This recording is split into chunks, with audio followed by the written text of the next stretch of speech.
Assalamualaikum warahmatullahi wabarakatuh. Saya Dewi Pratiwi, calon guru penggerak angkatan 6 dari SDN Jambu Dipa 2, Kabupaten Cianjur.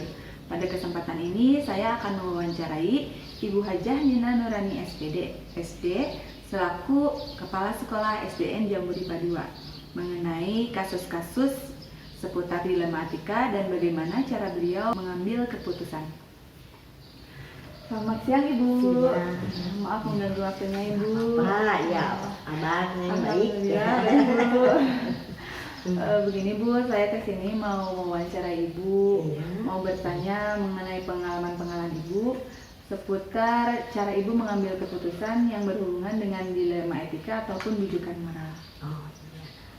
Alhamdulillah Ibu ini udah jadi kepala sekolah itu udah kemana saja, udah sampai berapa kali lah, kalau 7 SD lah Ibu, yang mungkin ini sampai pensiun mungkin di SD Jambu Dipa 2, mudah-mudahan jangan pindah lagi ya. Selama jadi kepala sekolah tetap yang paling utama untuk mengambil keputusan tidak bisa, karena Ibu kepala sekolah ngambil keputusan sendiri tidak bisa. Jadi yang paling pertama yaitu Ibu biasanya bermusyawarah dengan guru. Apalagi guru di SD Jambu Dipa itu ada yang tua, ada yang muda. Nah biasanya Ibu ngobrol dulu nih, ada masalah, ngobrol dulu dengan yang senior, karena yang senior itu biasanya pengalamannya lebih, meskipun Ibu kepala sekolah tapi tetap ada guru yang lebih senior. Malahan sekarang ini sebentar lagi ada yang pensiun. Nah yang paling pertama Ibu lakukan adalah mengambil keputusan itu dengan cara rapat. Rapat sesama dengan dewan guru. Lalu kalau sama dewan guru tidak ada titik solusi, mungkin Ibu suka ngambil, Ibu melibatkan, bukan ngambil, Ibu libatkan komite sekolah dan tokoh masyarakat sebagai stakeholder. Gitu. Iya. Di sini Ibu ada 8 pertanyaan yang akan saya ajukan. Kita mulai bisa ya. Pasti bisa. Ya, kita mulai saja ya Bu. Ya, mangga. Ibu, selama ini bagaimana Ibu dapat mengidentifikasi kasus-kasus yang merupakan dilema etika atau bujukan moral? Pertanyaannya bagus. Ya udah, kalau Ibu, karena Ibu kepala sekolah, alhamdulillah di Jambu Dipa ini udah berapa tahun, mau menjelang 3 tahun, ya udah sampai pensiun, karena di sekolah SD Jambu Dipa itu karena banyak guru-guru yang pinter ya, seperti Neng semuanya. Alhamdulillah ya, untuk mengambil keputusan itu jika kedua-duanya benar, mungkin Ibu mengambil skala prioritas ya, yang dianggap lebih penting kalau itu benar. Tapi kalau soal etika moral, mungkin Ibu itu etika moral itu jika yang satu benar, yang satu salah, ya. Bujukan moral. Mungkin itu ada, mungkin dikenakan sanksi. Iya gitu, kenakan sanksi kalau ya untuk anak lah disesuaikan. Kalau moralnya itu kepada siswa, tapi kalau Ibu Bapak guru mungkin ada teguran lah, sedikit teguran gitu. Mungkin itu yang Ibu terapkan. Lanjut ya Bu. Selama ini bagaimana Ibu menjalankan pengambilan keputusan di sekolah Ibu, terutama untuk kasus-kasus di mana ada 2 kepentingan yang sama-sama benar tadi, atau sama-sama mengandung nilai-nilai kebajikan. Jika dua-duanya ada nilai kebenaran, nilai kebajikan dalam kasus tersebut, bagaimana Ibu mengambil keputusan? Oh iya, biasanya Ibu evaluasi dulu, lalu Ibu dimusyawarahkan dengan dewan guru. Nah, lalu mungkin kalau lebih supaya lebih Ibu melibatkan ke komite sekolah atau tokoh masyarakat. Itu kan harus dimusyawarahkan ya, karena itu dua-duanya benar dan mungkin diprioritaskan yang lebih diutamakan ya, prioritas. Selanjutnya, langkah-langkah atau prosedur seperti apa yang biasanya Ibu lakukan selama ini dalam mengambil keputusan tersebut? Ya. Untuk Ibu ya, tidak bisa berjalan semudah itu. Meskipun ibu kepala sekolah, tetap maju mundurnya pendidikan atau sekolah itu tergantung kepada ibu sendiri, dewan guru, dan komite juga masyarakat.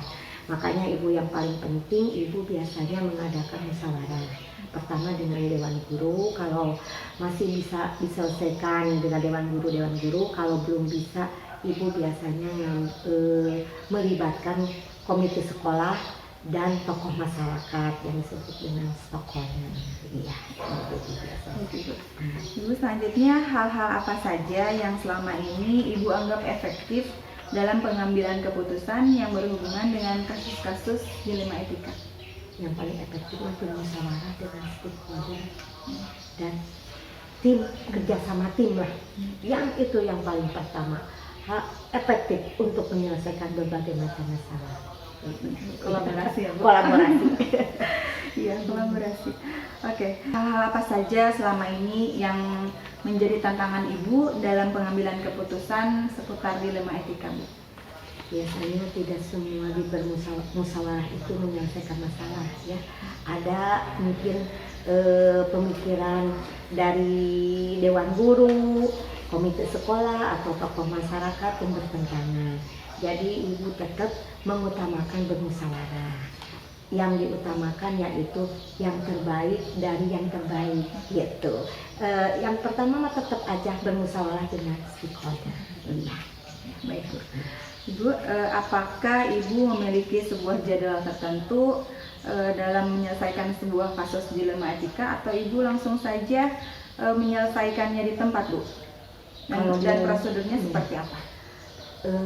Sebetulnya tidak bisa diselesaikan secara langsung di tempatnya, tidak bisa dilaksanakan secara langsung kalau mengingat kasusnya itu agak berat gitu ya. Misalkan kalau kasus itu mah bisa ibu selesaikan, tapi yang menyangkut dengan kemajuan sekolah atau dilema etika itu tetap ibu langkah yang ibu ambil yaitu bermusyawarah dengan dewan guru, komite sekolah, stakeholder, kalau perlu dengan tim dari pengawas bina atau kotik gitu.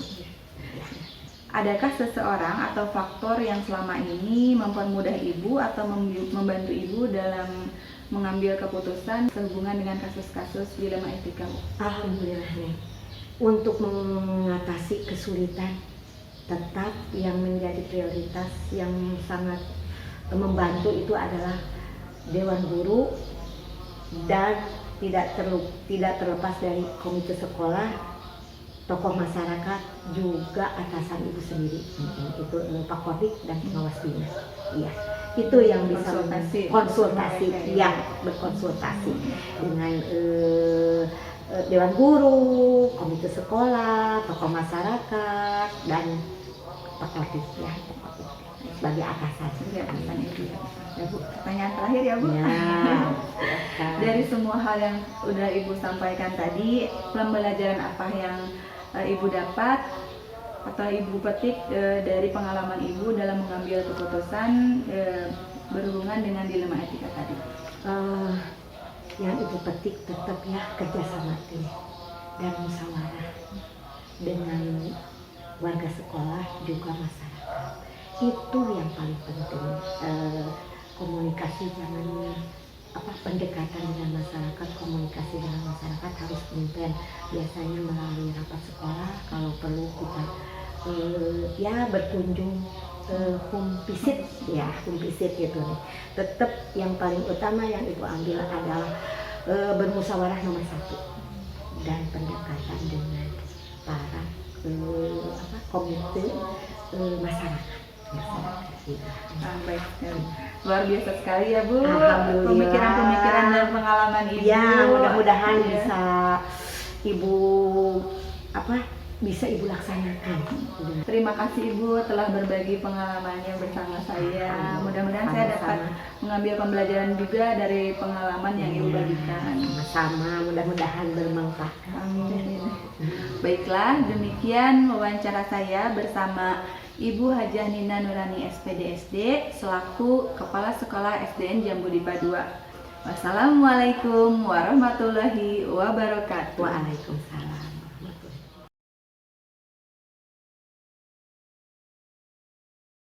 Assalamualaikum warahmatullahi wabarakatuh. Perkenalkan, saya Dewi Pratiwi, calon guru penggerak angkatan 6 dari SDN Jambu Dipa 2, Kabupaten Cianjur.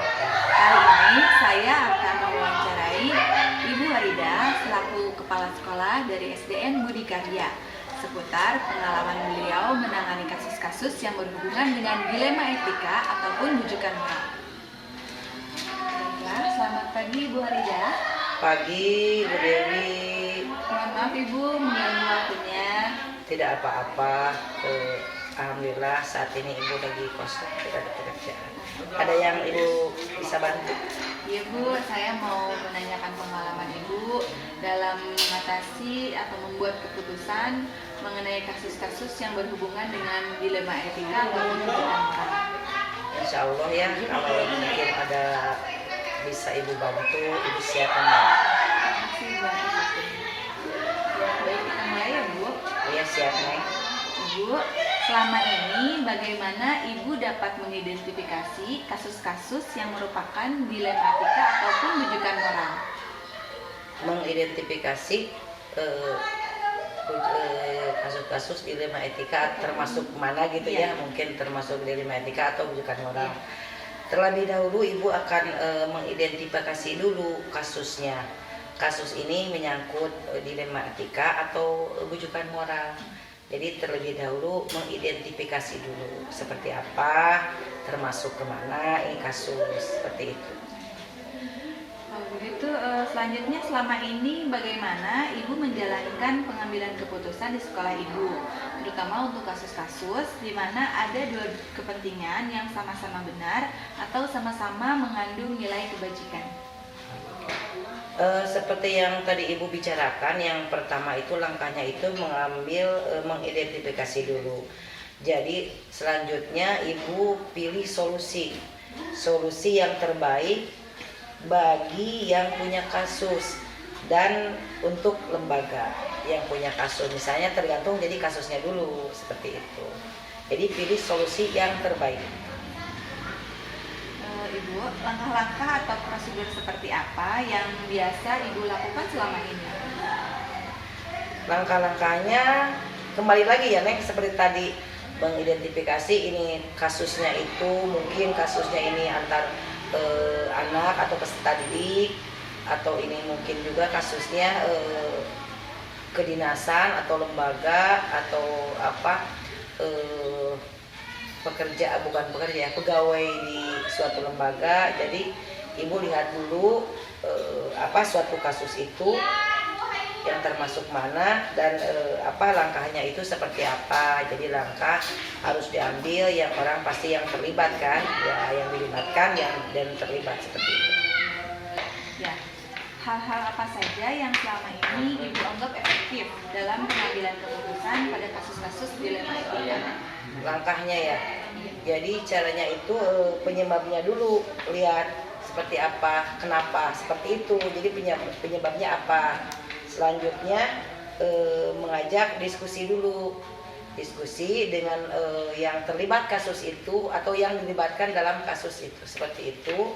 Dan mungkin juga Ibu bisa berdiskusi atau berkolaborasi dengan stakeholder Ibu di sini, seperti apa.